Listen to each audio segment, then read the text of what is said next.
In 1839, the British Empire was the biggest drug dealer on earth. Not as an insult, but by the numbers. The government was shipping opium into China by the ton, protected by Parliament and enforced by the Royal Navy. When China tried to stop it, Britain didn't negotiate. Britain went to war. They called it a trade dispute. It was a drug war, and Britain was the dealer. How does the world's most powerful empire become a cartel? The answer is tea. To understand how Britain became a drug dealer, you first have to understand that Britain was an addict, not to opium, to tea. In the early 1700s, tea was a luxury, a curiosity from the Orient that only the wealthy could afford. A pound of tea cost a working man's monthly wages. It was served in tiny cups, sipped slowly, treated like liquid gold. But something changed. The price dropped. The East India Company flooded the market, and the British discovered something about themselves. They really, really liked tea. By 1800, tea had transformed from a luxury into a necessity. The average British person was drinking 2 pounds of tea per year. By 1840, it was 5 pounds. Workers started their day with tea, ended their day with tea, took breaks in the middle specifically for tea. This wasn't just a preference. It was a chemical dependency on a national scale. Tea contains caffeine.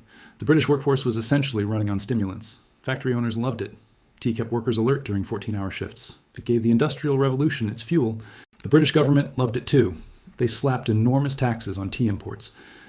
By the 1830s, tea taxes generated over 10% of the entire government's revenue. The Crown was addicted to tea money just as surely as the workers were addicted to tea. But there was a problem, a massive, existential, empire-threatening problem. All the tea came from one place, China. And China didn't want anything Britain had to sell. The Chinese had been drinking tea for 3,000 years before the British discovered it. They had perfected cultivation, processing, and brewing. They produced the finest tea on earth, and they knew it. They also had silk, exquisite silk that European nobility craved. And porcelain so fine that Europeans called all ceramics China, regardless of where they were made. Britain wanted all of it, desperately. But what could Britain offer in return? Wool? The Chinese had silk. Why would they want scratchy English wool? Cotton textiles? China had been making cloth for millennia. British factories were producing cheap goods, but the Chinese weren't interested in cheap. Mechanical gadgets? The emperor famously told a British trade delegation that China possessed all things and had no need for foreign manufacturers. This wasn't arrogance. It was economic reality. China was the largest economy in the world. It had been for most of human history. China genuinely didn't need anything the West was selling. So Britain had to pay for tea with the only thing China would accept, silver. And that's when the bleeding started. Every year, ships loaded with Spanish silver dollars sailed from London to Canton. Every year, those ships returned loaded with tea, silk, and porcelain. The tea went to British tables. The silver stayed in China forever. Between 1710 and 1759, Britain shipped over 26 million pounds worth of silver to China. That's not a typo. 26 million pounds of actual silver coins sailing east and never coming back. By the 1780s, the drain was accelerating. The East India Company was shipping 500,000 pounds of silver to China annually. Britain was drinking tea faster than it could mine silver to pay for it. The Treasury was panicking. The Bank of England was panicking. The entire financial system of the British Empire was slowly bleeding out through a teacup. Something had to change. Britain needed to find something, anything, that China would buy. They found it in the poppy fields of Bengal. Opium wasn't new. Humans had been using it for thousands of years. The Sumerians called the poppy the joy plant. Greek physicians prescribed opium for pain. Arab traders spread it across Asia. Everyone knew what opium could do. They also knew what it could do to people who used too much. The Chinese certainly knew. They had banned opium smoking in 1729, recognizing it as a threat to public health and social order. The penalty for selling opium was death by strangulation. The British knew too. They had laws against opium dens in London. They considered opium addiction a moral failing, a weakness of character, a degradation of the human spirit. But the British also knew something else. The East India Company controlled Bengal, and Bengal grew the finest opium poppies in the world. The company had inherited the opium monopoly when it conquered Bengal in the 1760s. At first, they didn't know what to do with it. Opium was profitable but problematic. Selling poison wasn't exactly consistent with Britain's self-image as a civilizing force. Then the silver crisis hit, and principles became negotiable. In 1773, the East India Company made a decision that would shape the next 2 centuries of Asian history. They would grow opium in India and sell it to China. There was just one problem. Opium was illegal in China. The company couldn't ship it directly without risking diplomatic catastrophe. So they invented a system of breathtaking hypocrisy. Here's how it worked. The East India Company would grow opium in India, thousands of acres of poppies, cultivated by Indian peasants who were forced to sell their harvest to the company at fixed prices. The company processed the raw opium into standardized balls, packed them into wooden chests, and transported them to Calcutta. In Calcutta, the company held auctions. They sold the opium to private traders, British merchants who operated independently. These weren't company ships or company employees, they were private businessmen. The private traders loaded the opium onto fast clipper ships and sailed for the Chinese coast. They anchored offshore, beyond Chinese territorial waters, and waited for customers. Chinese smugglers would row out in small boats, pay in silver, and carry the opium back to shore. They bribed local officials, slipped past coastal patrols, and distributed the drug through underground networks that reached every corner of the empire. The silver flowed back to the British merchants. The merchants deposited it with company agents in Canton. The company used that silver to buy tea. The tea sailed home to Britain. Everyone got what they wanted. The company got tea without spending silver. The private traders got rich. The Chinese smugglers got rich. The addicts got their opium. And the East India Company could claim with a straight face that it had nothing to do with the opium trade. The company merely grew a legal crop in India. What happened after the auction was none of their business. This was the logic of drug cartels a century before the word existed. The system worked. It worked catastrophically well.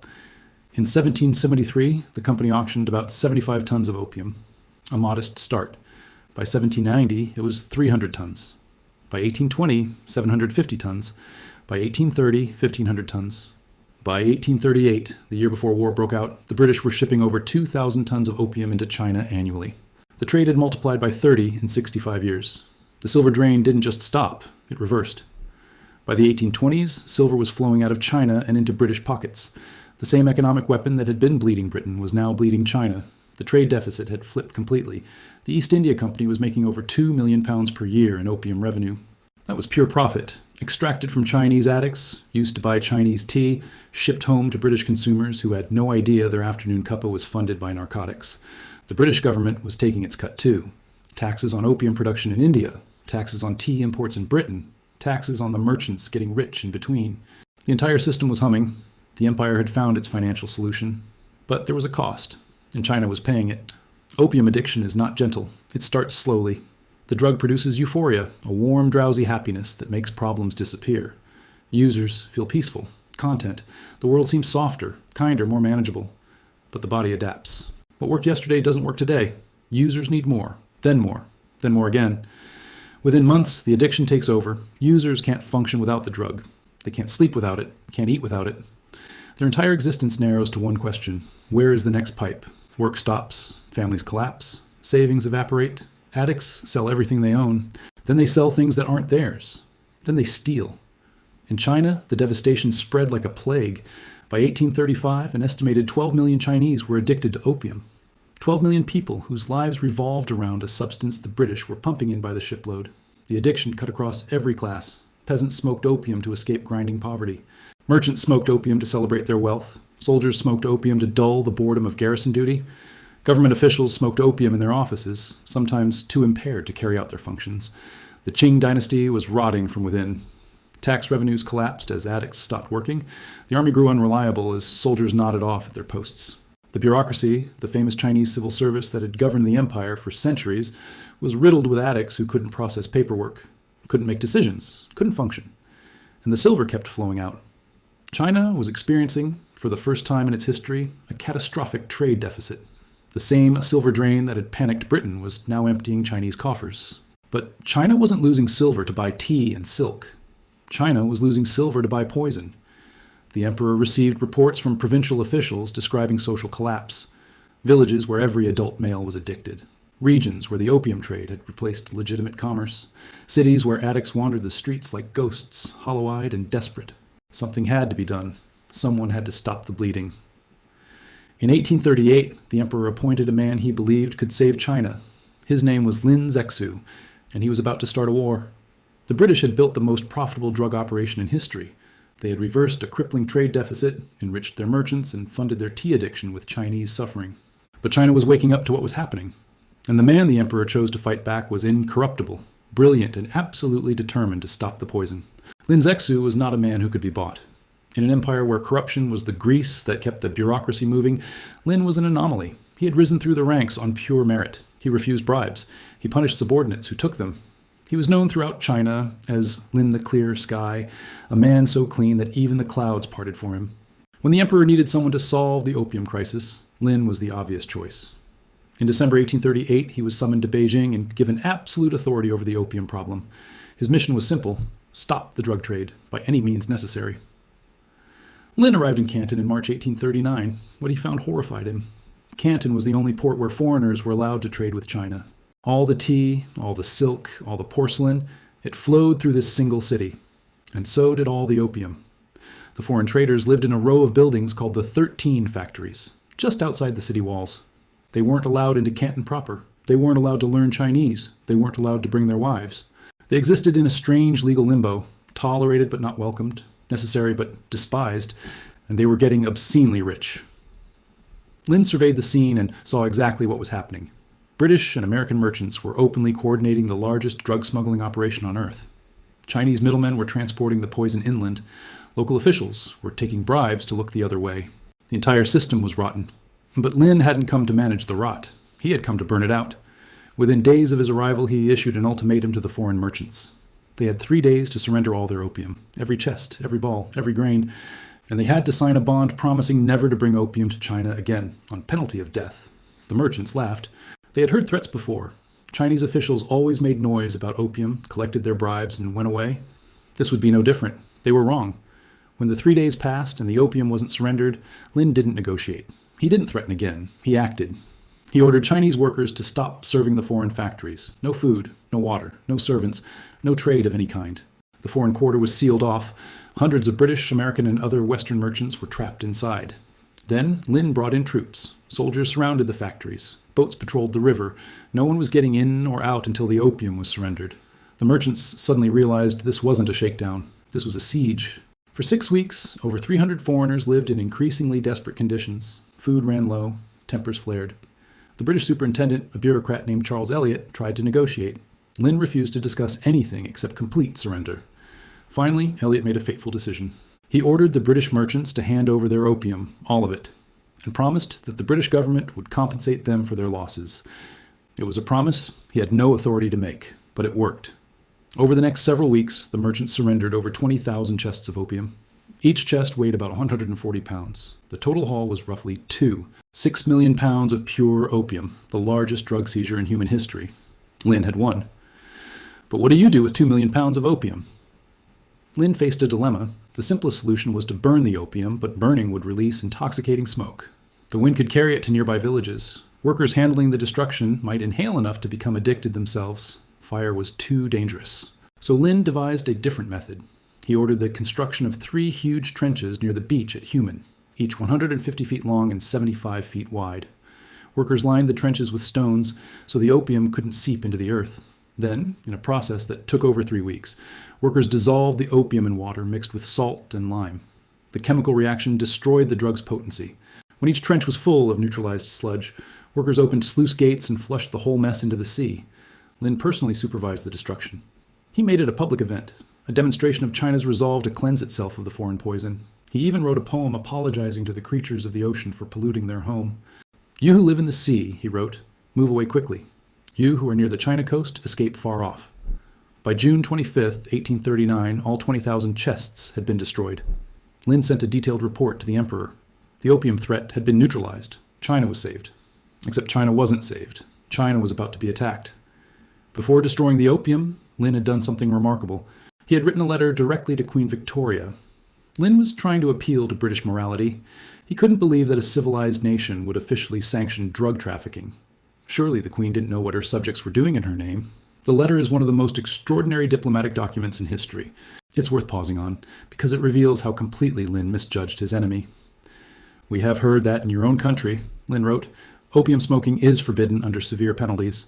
This means you are aware of how harmful it is. Since you do not permit it to do harm to your own country, you ought not to have the immoral desire to transfer the harm to other countries." He was appealing to basic consistency. If opium is illegal in Britain because it's harmful, how can Britain justify selling it to China?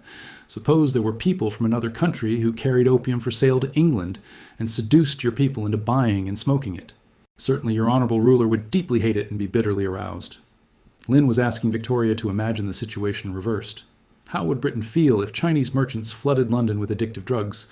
"The wealth of China is used to profit the barbarians," Lin continued. That is to say, the great profit made by barbarians is all taken from the rightful share of China. By what right do they use this poisonous drug to injure the Chinese people? The letter never reached Queen Victoria. It was published in the London Times, where it became an object of mockery. The idea that China had any right to tell Britain what to do was considered absurd, but Lin's fundamental question was never answered, and it has never been answered since. By what right did Britain poison China for profit? Back in London, the opium merchants were furious. Their property had been confiscated. Their business had been shut down. They had been humiliated, besieged, and forced to surrender. And worst of all, the British government had promised to compensate them, a promise that would cost the treasury millions of pounds. The merchants wanted revenge, but more importantly, they wanted their money back. A powerful lobbying campaign began. The opium traders hired publicists, buttonholed members of parliament, planted stories in newspapers. They framed the crisis not as a drug bust, but as an attack on British honor. They didn't talk about opium. They talked about free trade. They talked about British subjects imprisoned without due process. They talked about Chinese arrogance, Chinese xenophobia, Chinese refusal to treat Britain as an equal. The fact that those British subjects were drug smugglers? That detail disappeared from the conversation. The fact that the property seized was poison? Nobody mentioned it. The fact that China had every right under international law to control what entered its borders? Irrelevant. What mattered was that British merchants had been insulted. British property had been destroyed. British honor had been offended. And for that, China would pay. In April 1840, Parliament debated whether to go to war with China. The arguments in favor were nakedly commercial. British trade must be protected. British subjects must be defended. If China could get away with this, what would stop other nations from treating British merchants the same way? But there was opposition. Significant opposition. William Gladstone, a young MP who would later become one of Britain's greatest prime ministers, rose to speak against the war. His words echo across the centuries. A war more unjust in its origin, a war more calculated to cover this country with permanent disgrace, I do not know and have not read of. The right honorable gentleman opposite spoke last night of the Chinese having poisoned the wells, but the springs of the war were themselves poisoned. We had been engaged in a traffic which we ourselves declared to be infamous. We had been sending ships from Bengal laden with opium and landing it on the coast of China in defiance of the laws of the empire. Gladstone called the war what it was, a war to protect drug smuggling. He predicted it would bring shame on Britain forever. He was outvoted. The motion passed 271 to 262, a margin of 9 votes. 9 votes to launch a war that would reshape Asia for the next 2 centuries. Some members later admitted they hadn't fully understood what they were voting for. The debate had been framed so carefully around trade and honor that the opium itself barely came up. They thought they were defending British commerce. They were authorizing a drug war. Let's pause here and be clear about what Britain had become by 1840. The East India Company, a corporation operating under royal charter, backed by British law, protected by British arms, was the largest drug producer in the world. They grew opium in India on an industrial scale, processed it into standardized product, and shipped it to a distribution network in China. When their distribution network was shut down, the British government went to war to reopen it. This isn't a metaphor. This is an exaggeration. This is what happened. If a modern nation did this, if a government sent its military to force another country to accept drug imports, we would call it narco-terrorism. We would impose sanctions. We would condemn it as a crime against humanity. But Britain was the most powerful empire on earth. There was no one to impose sanctions. There was no international court. There was only power, and Britain had more of it than anyone. The Chinese had confiscated British drugs. Now Britain would teach them a lesson about what happens when you interfere with British profits. While Parliament debated, the military prepared. Britain assembled an expeditionary force unlike anything Asia had ever seen. 16 warships, including 4 of the new steam-powered gunboats, 27 transport ships, 4,000 soldiers, mostly Indian sepoys with British officers. It wasn't a large force by European standards, but it didn't need to be. British military technology had advanced by a century while China had stood still. The Chinese army was huge, over 800,000 men on paper. But they were equipped with matchlock muskets from the 1500s. Their cannons were fixed in place, unable to adjust aim. Their ships were wooden junks designed for river patrols, not naval combat. The British had percussion cap rifles that could fire in any weather. They had artillery that could be repositioned during battle. They had steam-powered iron ships that could sail upriver against the current, impervious to Chinese fire. Lin Zexu had no idea what was coming. He had prepared defenses, trained militia, assembled war junks. He thought he was ready. He wasn't. No one could have been ready. In June 1840, the British fleet appeared off the coast of China. The war to defend drug dealing had begun. Lin Zexu thought he had saved China. He had destroyed 20,000 chests of poison, written to the British Queen appealing to her conscience, and prepared his country to resist any retaliation. He never imagined that retaliation would come with steam-powered warships and artillery that could fire explosive shells from miles away. He never imagined that Britain would wage total war over the right to sell drugs. In Part 3, we'll witness the most one-sided conflict of the 19th century, a technological massacre that would humiliate China, shatter its self-image, and begin a century of trauma that shapes Chinese politics to this day. On July 4th, 1840, while Americans celebrated their independence from Britain, British warships arrived at the mouth of the Pearl River. They didn't attack Canton. That wasn't the plan. Instead, the fleet sailed north, appearing suddenly at ports that had never seen a European warship. The message was clear. China's entire coastline was vulnerable. Britain could strike anywhere, anytime. The Chinese had no idea how to respond. Their defenses were concentrated at Canton, where foreigners had always traded. The rest of the coast was essentially unprotected. Within weeks, the British captured Dinghai, a port city on an island near Shanghai. The assault lasted less than 10 minutes. Chinese cannons couldn't penetrate British hulls. British cannons turned Chinese positions into splinters. It was the first battle of the war. It set the pattern for everything that followed. To understand the Opium War, you have to understand how far military technology had diverged. The Chinese army was stuck in the 1600s. Their matchlock muskets required soldiers to light a fuse before firing. Impossible in rain, dangerous in wind, slow under any conditions. A well-trained Chinese soldier might fire 1 round per minute. British soldiers carried percussion cap rifles. They fired in any weather at a rate of 3 rounds per minute. And they were accurate at ranges Chinese weapons couldn't reach. Chinese cannons were made of cast iron, brittle and prone to cracking. They were fixed in coastal fortifications, aimed at the sea approaches, unable to adjust if attackers came from unexpected angles. British cannons were mobile, mounted on ships that could maneuver freely.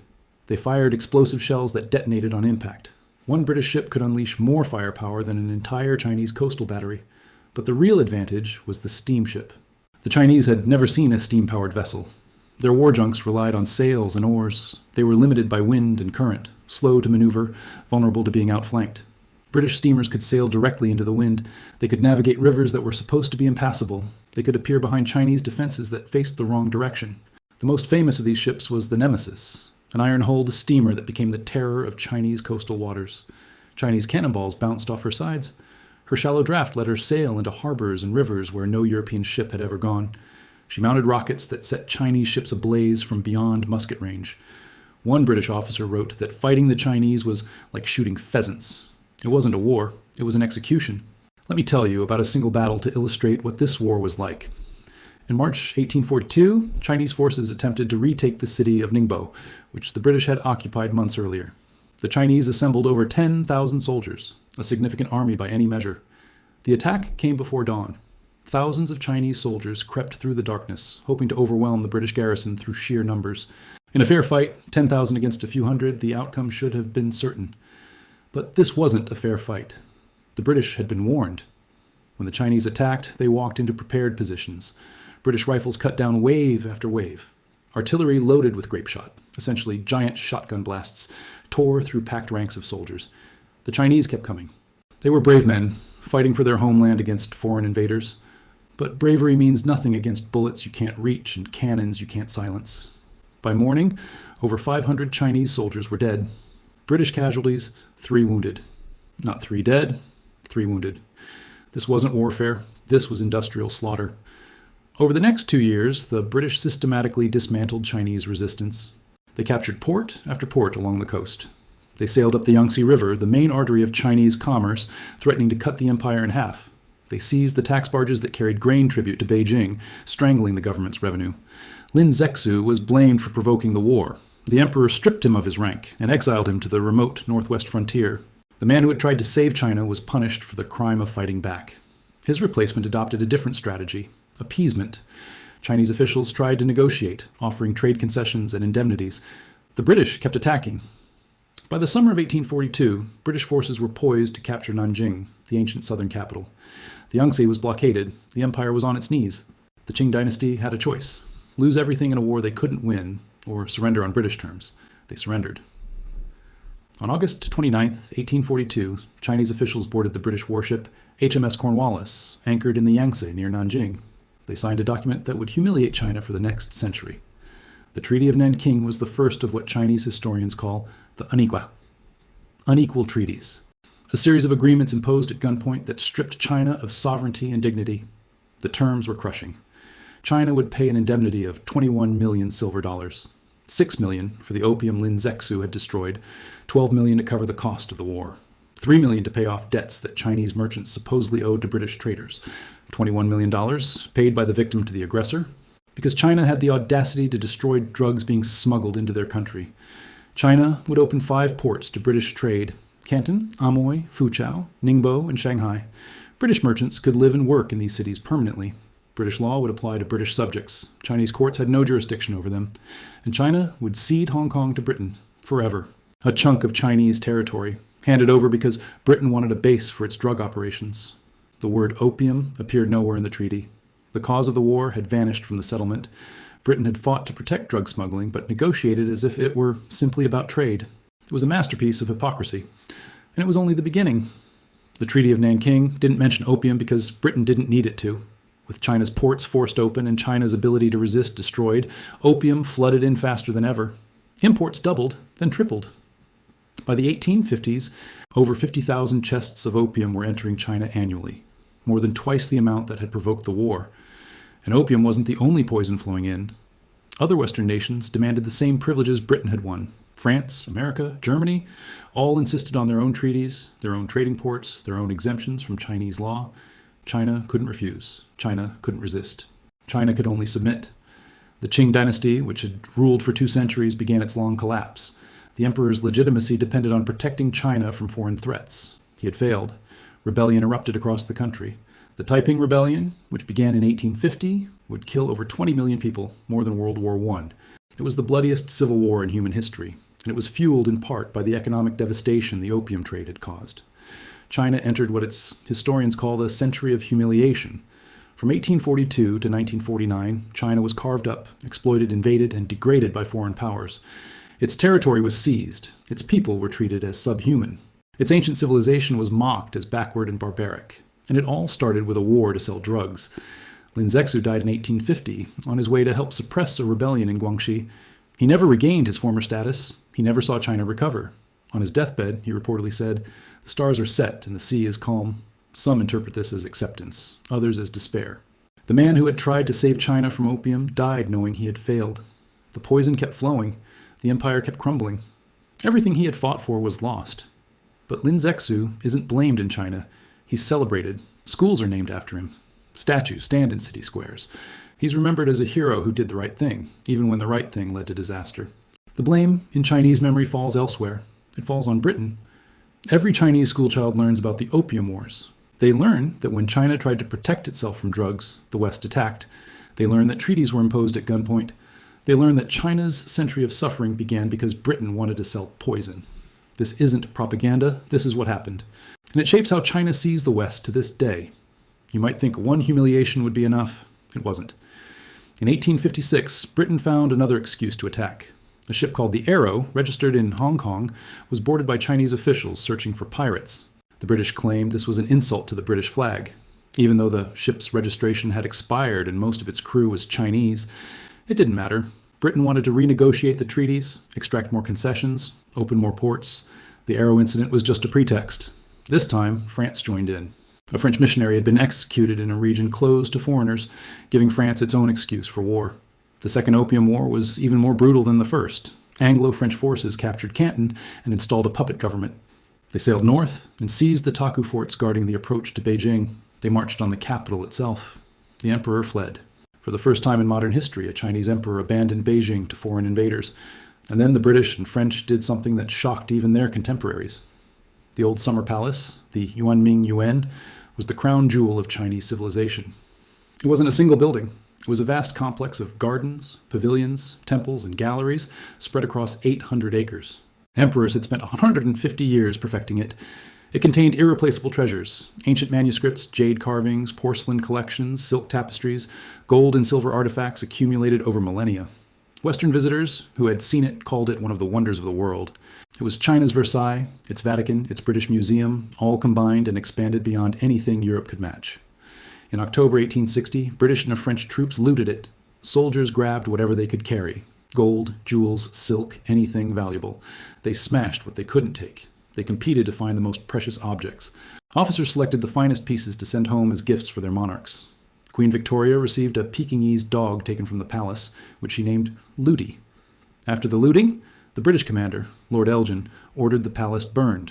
The fire took 3 days. 3,500 soldiers spread across the vast complex with torches.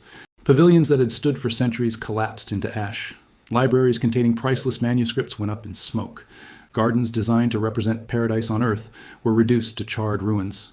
Elgin said he ordered the burning to punish the emperor for mistreating British prisoners. This was the official justification, but everyone understood the real message.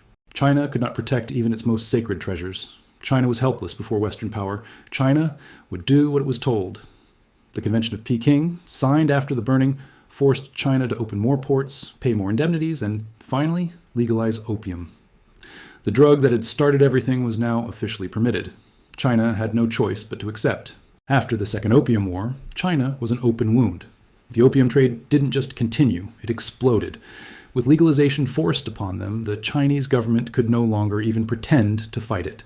The drug poured through every open port, carried inland on rivers and roads, reaching villages that had never seen a foreigner. By 1880, China was importing over 6,000 tons of opium annually, 3 times the amount that had provoked the First War. And that was just the imports. China had started growing its own. Domestic production eventually dwarfed foreign imports.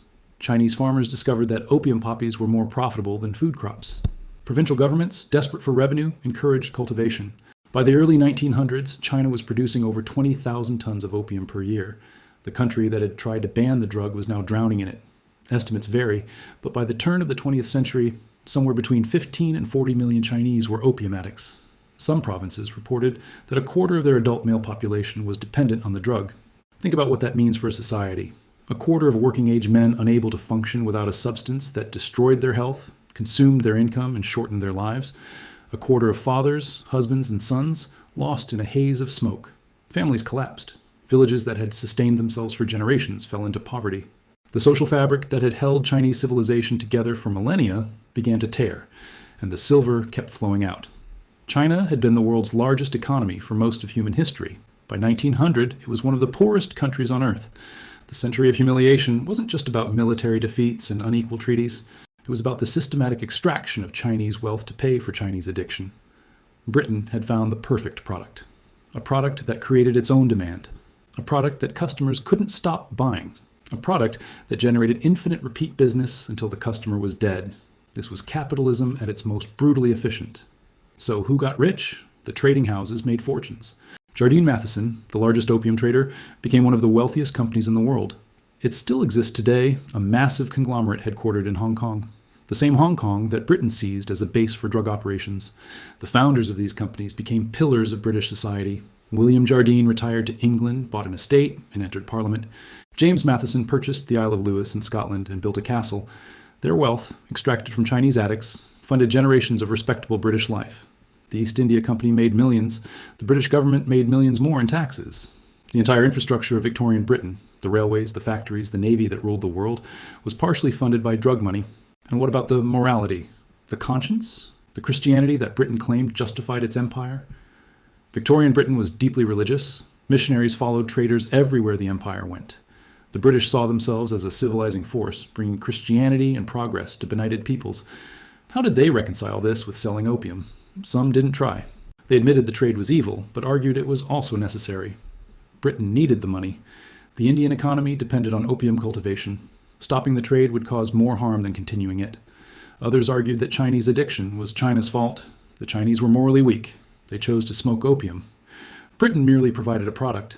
What people did with it was their own responsibility. This argument, that the dealer bears no responsibility for the addict, is still used today. It was invented to justify the opium trade. Still others simply didn't care. The Chinese were not Christians. They were barely human. What happened to them didn't matter. But there was opposition. Missionaries working in China sent back reports of the devastation. Religious groups in Britain organized against the trade. The Society for the Suppression of the Opium Trade campaigned for decades, arguing that Britain was sinning against God and humanity. In 1891, the House of Commons declared that the opium trade was morally indefensible. But they didn't stop it. They just acknowledged it was wrong while continuing to profit. The trade finally wound down in the early 20th century, not because of moral awakening, but because China started producing its own opium. British imports were no longer necessary. The market they had created had made them obsolete. China's memory of the Opium Wars is not academic. It's personal, it's political, it's present. Every Chinese leader in the modern era has invoked the century of humiliation. Mao Zedong built his revolution on avenging it. Deng Xiaoping justified economic reform as a way to ensure it never happened again. Xi Jinping speaks constantly of national rejuvenation, restoring China to its rightful place after a century of foreign exploitation. When Western nations lecture China about human rights, Chinese leaders remember who introduced drug trafficking at gunpoint. When Britain criticizes China over Hong Kong, Chinese leaders remember how Hong Kong was taken. When America demands fair trade, Chinese leaders remember the unequal treaties. This doesn't excuse anything China does today, but it explains a lot. Chinese nationalism isn't irrational. It's a response to real history. The West did exploit China. The West did humiliate China. The West did profit from Chinese suffering for over a century. Understanding the Opium Wars doesn't mean agreeing with every Chinese policy, but it means understanding why China sees the West the way it does, why trust is so hard to build, why historical grievances run so deep. The past isn't past. Not for China, not for this. Britain remembers the Opium Wars differently. Or rather, Britain doesn't remember them at all. Ask the average British person about the Opium Wars and you'll get a blank stare. It's not taught in schools.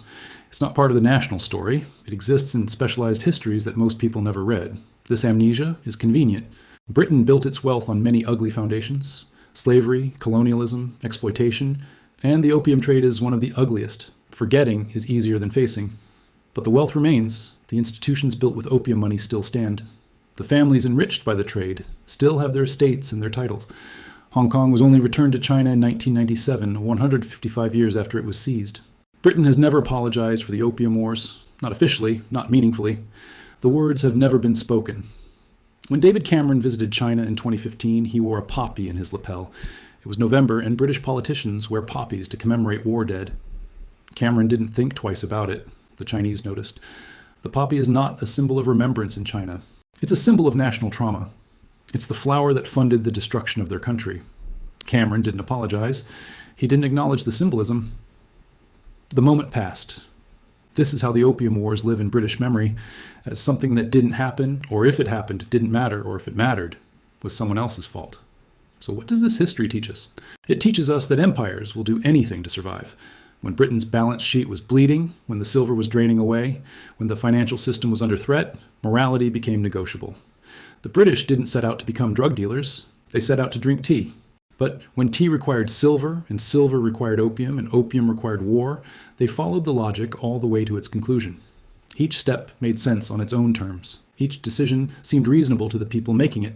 But the cumulative result was a crime against humanity that lasted a century. This is how atrocities happen. Not through cartoonish villainy, but through ordinary people making ordinary calculations about profit and loss. And here's the terrifying part. It keeps happening.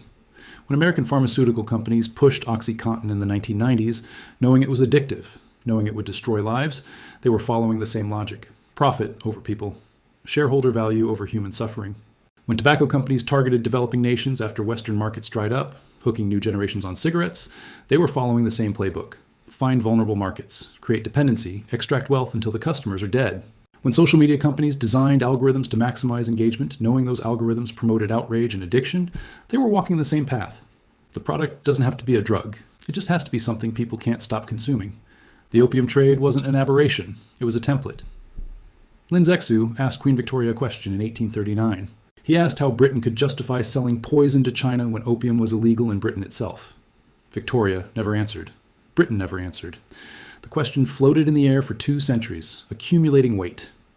Let me rephrase it for the modern era. How do we justify profiting from products we know cause harm? How do we reconcile our self-image as civilized people with our willingness to exploit vulnerable populations? How much suffering is acceptable in the name of shareholder value? These aren't rhetorical questions. They're the questions every business, every investor, every consumer should ask. Because the logic that turned Britain into a drug cartel is still operating. The calculations haven't changed. The only thing that changes is what we're willing to see. Britain became the world's biggest drug dealer because the numbers made sense. Tea was draining silver. Silver was threatening bankruptcy. Opium reversed the flow. When China objected, war was cheaper than withdrawal. Every step followed logically from the one before. Every decision was made by reasonable people, protecting reasonable interests. The result was one of the greatest crimes in human history. 12 million addicts, 2 wars, a century of humiliation. untold millions of ruined lives, all because Britain couldn't pay for its tea. The next time someone tells you that markets are immoral, that business is just business, that profits are separate from ethics, remember the Opium Wars.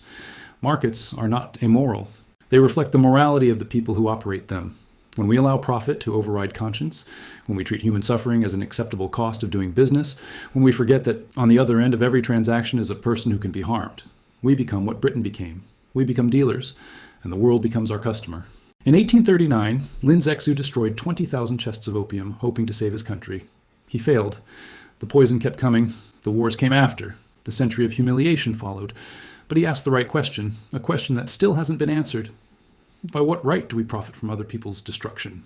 By what right do we call ourselves civilized while counting the money?